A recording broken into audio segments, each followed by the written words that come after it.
He couldn't even remember the face of the only woman he ever loved. Until one unexpected moment inside a quiet museum changed everything. What this old man with dementia found in a dusty box brought back a memory so powerful, it brought him to tears. Stay until the end, because what he rediscovers will absolutely break your heart.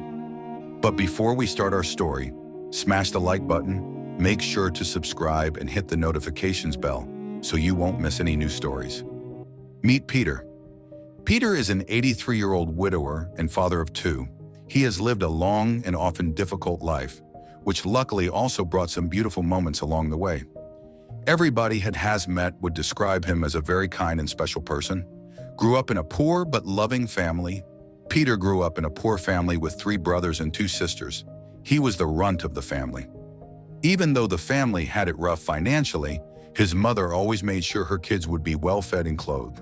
Besides that, his father would work as much as possible to provide.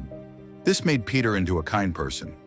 Seeing as his parents always had to work hard, he mostly spends time with his brothers and sisters, and the group became very close when they all still lived at home. However, when they started to move out one by one, this bond deteriorated somewhat, difficulty making new friends. Being always so close with his family meant that Peter did not take a lot of time to make other friends, which wasn't a problem when everybody still lived at home. But with fewer people in the house, Peter started to feel more alone and had trouble making new friends, meeting the love of his life. This all changed, however, when he met Daisy. They ran into each other when Peter was on a school trip in the next town over, and it was love at first sight. Peter was 17 at the time, and Daisy only 15, so it was difficult to stay in contact seeing as they lived in different towns, staying in contact with each other. But the love between the pair was easily strong enough to survive this distance, and the pair saw each other as often as possible.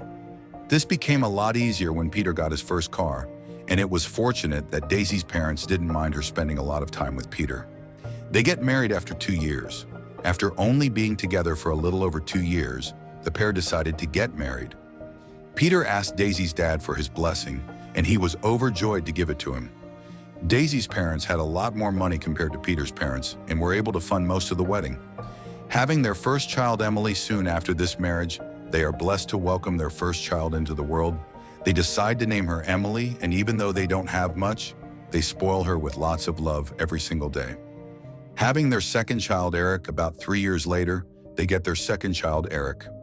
Peter and Daisy are overjoyed this blessing, but because Peter has to work hard to make ends meet for his growing family, he is not able to spend as much time with Eric as he would like to. Moving to a bigger house with the kids growing up fast, Peter decides that it is time to move to a bigger house. This is to give his kids more space to themselves and to have the option for maybe another addition to the family. Some boxes get misplaced in the move.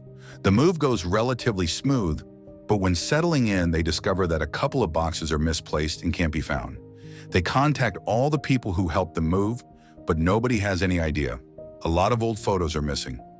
The missing boxes didn't contain any valuables of the pair, but were sadly full of old memorabilia from, for example, Daisy's first job, Peter's time in the local guard, Emily's first year, and almost all the old pictures they still had of each other. They have no time to be sad about it. Peter and Daisy are sad about this, but with the busy life of being hardworking parents and having to settle in their new house, they are quickly able to put this to the back of their mind and focus on moving forwards. Then disaster strikes. A couple of weeks after they have settled into their new house, disaster strikes for Peter and his family. Daisy is on her way back from spending an afternoon at her sister's in Peter's car when something suddenly malfunctions and Daisy loses control. Daisy crashes Peter's car and passes shortly after. The car crashes and Daisy does not survive the impact. Paramedics are quickly at the scene, but there is nothing they can do to save her. Peter is heartbroken but has to stay strong for the kids and to give his wife the goodbye she deserves. The funeral is a beautiful but sober goodbye. Peter manages to get the money together for the funeral, but has to pay for it mostly on his own because Daisy's family refuses to help. They blame Peter for not making sure his car was in good condition and attribute Daisy's crash to his negligence. Daisy's family split all ties with Peter. Daisy's family is present at the funeral, but don't speak a word to Peter and even refuse to shake his hand. This is heartbreaking for him because it's making him start to feel responsible. They end up splitting all ties with each other after the funeral. Peter's bond with his own family gets stronger again. However, the funeral was also a moment where Peter had his own family all together again, and they take as a good starting point to try and become closer again. This is mainly due to them all feeling very sorry for poor Peter. Peter works hard to get the family back on their feet. After his wife's passing, Peter has to work even harder to keep his family financially and emotionally steady. Luckily, he has a lot of help from his family, and he manages to get back on his feet again. Peter's bond with his kids also becomes even stronger. Even though he's away from home for work often, he is getting closer and closer with his kids who try to help him as much as possible. Their bond becomes stronger every day as they try to make the best out of a bad situation, but they never complain about it. Emily and Eric eventually move out but stay close to home. The kids grow up happy into well-adjusted, responsible adults. They both leave the house late as they find it difficult to deal with the idea of leaving their beloved father alone. They both eventually move out but are able to find houses close by. Peter is starting to feel alone. Even though Peter visits the kids and his family often, and vice versa, he is still starting to feel alone more often. After he lost Daisy, he was never interested in dating again or meeting many new people. He knew nobody could ever replace his Daisy. Peter's kids are getting busier, and some of his family members have passed on. This deepens his loneliness. With most of his friends gone, he feels increasingly isolated. Peter is also getting older, and his memory is beginning to fade. He notices it's getting harder to remember important things. Faces are the most difficult. He even struggles to recall the face of his beloved Daisy. This is what hurts him the most.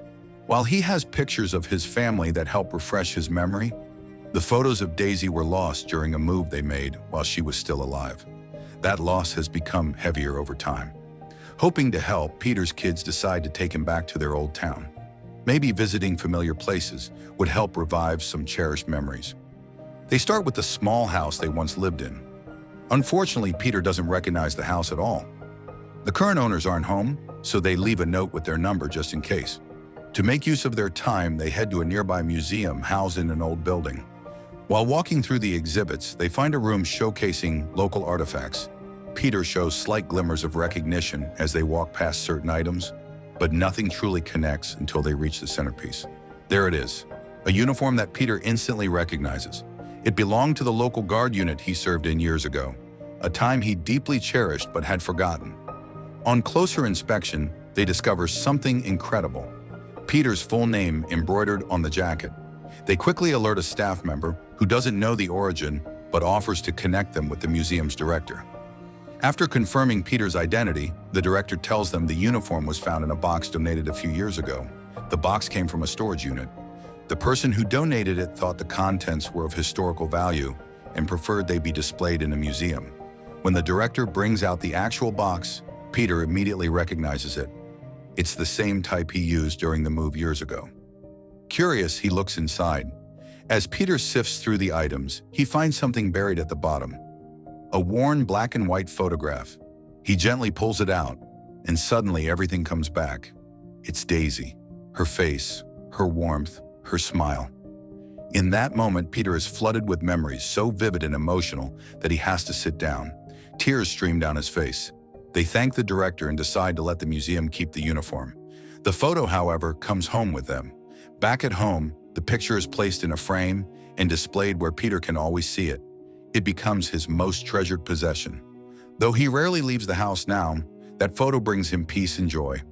The kids still visit him every week, and every time they bring a fresh bouquet to place beside the picture. Peter's favorite flower, for his favorite flower, daisies.